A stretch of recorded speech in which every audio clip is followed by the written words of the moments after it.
So Qadi Iyad says about the I'jaz al-Quran that there are many types of i'jaz in the Quran.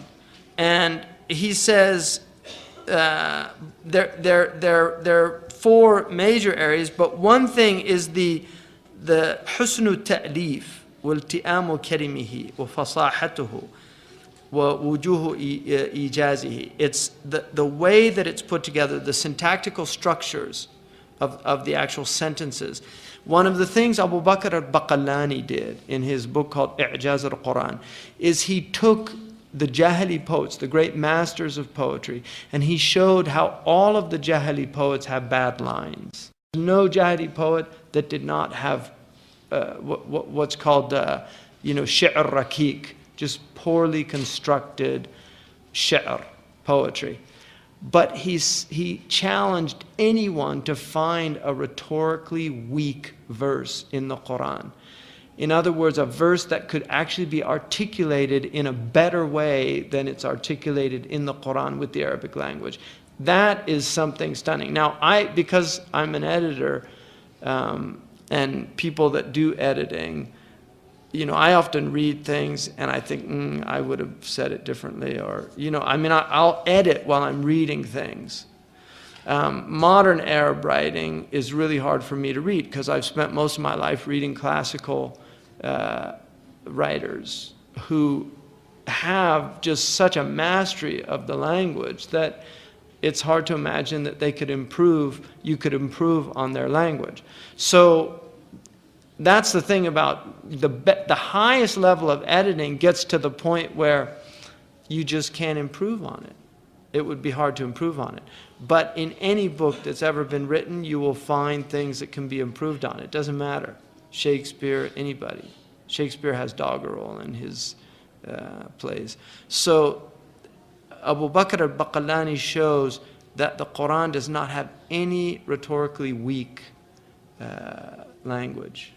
It's just, if you take the science of rhetoric, which is a science, and analyze the Quran, you won't come any. So and then ilti'amu kalimihi, the appropriate, one of the things about language, and this is why people enjoy listening to eloquent people, because when you hear really eloquent language, it's more than just listening to the language for meaning, but you actually enjoy hearing the types of words that are put together when there's real mastery of speaking. And so even the letters that are used, have meaning. I'll give you some examples. In the Arabic language, the word khafif, and thaqil, سَنُلْقِي عَلَيْكَ قَوْلًا ثَقِيلًا. Qaf is one of the heaviest words in the Quran. Qaf. Al-Quran. Qaf يدل على الالتصاق, يدل على the qaf is usually used in words يدل على انتهاء or qata' or qa'r. The depths of something, the severing of something. It's a very strong word, which is why qata'a is a qaf, qata'a, qadhafa, qattara. I mean, many examples of that. So the word thaqil, tha is a heavy word. Tha, qa, thaqil, it's heavy. Then nulqi, alayka, qawlan, thaqilan. It's actually heavy. So we will thrust upon you a weighty word. So even the choice of the letters in the Quran have meanings. It's something really amazing about the Quran. There are many examples of that in the Quran. قُطُوفُهَا دَانِيَةٌ. قُطُوفُهَا قَطَفَ, to pick something, to pull it off. قَا. قُطُوفُهَا دَانِيَةٌ. Daniya, dunu is close. قُطُوفُهَا, qataf is usually difficult, and then daniya, it's something that's close to you. قُطُوفُهَا دَانِيَةٌ. Dunya, what's right, the closest thing to you, dunu. Also the muqatta'at, these mystical letters that if you look, somebody took all of the letters of the Quran that are mentioned and tried to assemble like a meaningful sentence from these letters, the muqatta'at, alif lam mim, hamim ain sin qaf, alif lam mim ra, and the only sentence that this is one of the mufassirin, the only sentence that he could come up with was nassun hakimun qati'un lahu sir. Nassun hakimun qati'un lahu sir. That was the only, and that has all the muqatta'at. Nassun hakimun qati'un lahu sir. A wise nas is nas al-Quran, a wise revelation, qati'un, absolute, lahu sir, it has a secret. That was the only one he could come up with. So even the muqatta'at, if you look at the muqatta'at, they're very strange. Who could think of that? To start a book with letters that nobody knows what they mean. Alif lam mim, ذَلِكَ الْكِتَابِ ذَلِكَ الْكِتَابِ لِلتَّعْظِيم. That book, ذَلِكَ الْكِتَابِ لِلتَّعْظِيم. لَا رَيْبَ فِيهِ. There's no doubt in it. That's the beginning of the book.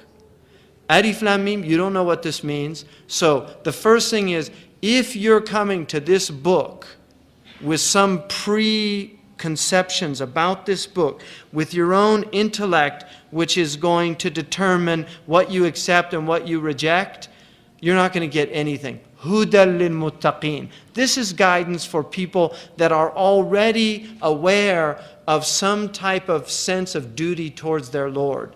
It's not going to benefit you. If you go to the book with your arrogance, if you go to the book thinking that you know everything, this book's not going to give you anything. Alif lam mim. Nobody knows what that means. All the mufassirun say, Allahu Ta'ala a'lam. God knows what it means. One of the things that we do know is that letters in English, in modern linguistics, phonemes are meaningless. Phonemes. They're meaningless. We don't believe that. We believe that even letters have meaning. We just don't know what they mean. But we believe they have meaning. In other words, it's meaning all the way down. All the way down to the phonemes. And the first language, which was probably called Syrianiya, was a language of just phonemes put together. Like ba-ba, boo-boo, ga-ga, which is why babies speak in those, the initial, which is called doubling. In linguistics, this is the thing humans can do that animals can't do. We can put phonemes together and make words. And we do this out of 28, approximately. I mean, some languages have less than 28 and some have more, but there's not more than, I think it's like 45 or something sounds in any given language. From these 28 letters, look what we can talk about. 28 letters. And look what we can articulate. We can talk about infinity. Infinity. Humans can conceptualize things that are even beyond our limited intellect's capacity to experience, and yet we can conceptualize them. And the highest of that is the greatest non-conceptualization, which is divinity.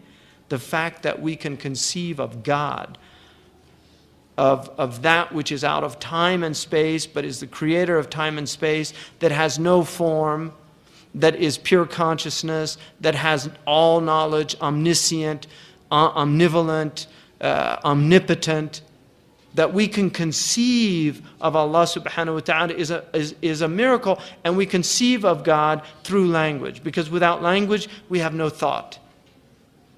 Without language we have no thought. So all of these things come together in the Quran. All of these extraordinary gifts of language. If you look, Ar-Rahman خلق الإنسان علم القرآن خلق الإنسان علمه البيان. Ar-Rahman, allama al-Quran. Ar-Rahman, the merciful, imprinted the Quran. Allama in Arabic, the original meaning of that was to imprint into sand or clay, to leave a alama. Now, the first writing was piercing into clay, right? The cuneiform writing. And this is what Allah has done with the human being. We've imprinted in us, this is what Chomsky understood, that there is a universal grammar, that human beings, it is imprinted in us to learn language, that language is something that is intrinsic to our very humanity, that language is part of us, it's encoded in us.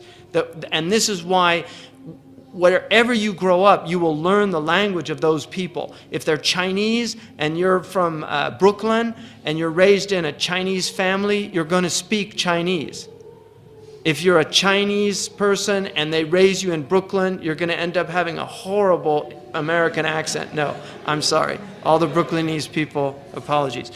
But this is the reality, that we have the ability to learn language. It's imprinted. Allam al-Quran, khalaq al-insan, created the human being, allamahu al-bayan. Imprinted in the human being was the ability to understand language. Quran and insan. Quran and insan. And between these two is the Messenger of Allah sallallahu alaihi wasallam. He's the one that gave the Quran to humanity. Revelation, the receiver of the revelation, and then that receiver. This is communication. This is exactly how communication works. And so the Prophet sallallahu alaihi wasallam articulated this extraordinary book, the fasaha of the book. The fact that the letters have been preserved to the degree that they've been preserved. We know exactly how the Quran is recited. We know how the Prophet ﷺ recited it. We know how many beats on every letter. How? This is the preservation of this book. No other book has this preservation. Inna nahnu nazzalna dhikra wa inna lahu lahafidhun. We have sent down this book and we have taken upon ourselves to preserve the book. If you go now to that matba' in Medina, subhanallah, look at what the preservation of this Quran. Every Quran that you pick up in that masjid, all those hundreds of thousands of masahif are exactly the same, with no mistakes. That this has been going on for centuries. Imam al-Qurtubi, about this verse, if you look in his tafsir, a Christian man came in Andalusia and he copied out a Bible and put mistakes in it on purpose. And he went to this Christian, and he was a calligrapher, master calligrapher, and it was a beautiful illuminated Bible. And he showed the Christian, and he said, could you read this and tell me if it's good? And this was the great scholar of the, and he read it, and he said, it's a beautiful gospel. And then he did the same with the Torah. He went to a Jew. It's beautiful. And he said, you didn't see anything wrong with it? No, it's beautiful. And then he wrote a mushaf and put mistakes in there. He took it to the Muslim scholar and he said, could you read this and tell me what you think? And he said, we need to burn this. He said, why? He said, there's mistakes in it. And he knew, that Imam al-Qurtubi mentions this in his tafsir. He knew that it was preserved. No other religious book has been given the blessing of preservation that this book has been given. That is i'jaz, that the Quran says this book will be preserved. Tajweed, we know the makharij al-huruf. We know the 17 points of articulation. I know exactly where the qa emanates from. I know where the ha emanates from. I know where the lam emanates from. I know the attributes of these. We know what's ismat, we know what is mahmusa, we know the idlaq, we know the huruf, the qalqala. We know these things. I know if you say al-haqq, that you have qalqala. We know the kubra and the sughra. Why? How did this all get preserved? Because Allah subhanahu wa ta'ala promised to preserve it. He promised His Prophet this book would be preserved. This is a miracle alone, just the preservation of the Quran.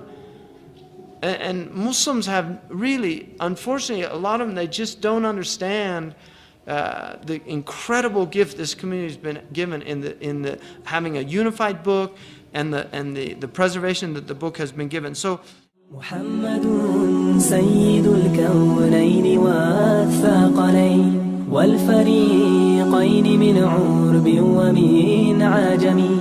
محمد سيد الكونين والثقلين والفريقين من عرب ومن